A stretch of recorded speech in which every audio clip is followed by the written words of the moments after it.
મોડાસા શહેરમાં ટ્રાફિકનો પ્રશ્ન વિકટ બન્યો છે। ટ્રાફિક જામની સમસ્યા એટલી હદે વકરી છે કે તેને નાથવામાં તંત્ર પણ નિષ્ફળ સાબિત થઈ રહ્યું છે।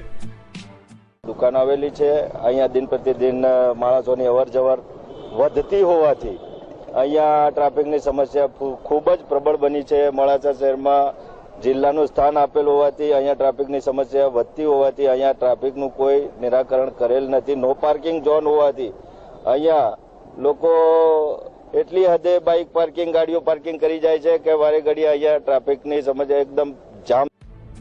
શહેરમાં આવેલા બસ સ્ટેન્ડ પાછળ ખાણીપીણીની લારીઓ અને વાહનો લોકો મન ફાવે તેમ પાર્ક કરીને જતા રહે છે। ત્યારે આ સમસ્યા માટે તંત્ર દ્વારા કોઈ ચોક્કસ પગલાં લેવામાં આવ્યા નથી। વાહનો પાર્ક કરવા માટે વ્હીકલવાળાઓએ ચોક્કસ પાર્કિંગ ફાળવવું જોઈએ તેવી લોકોની માંગ કરી છે।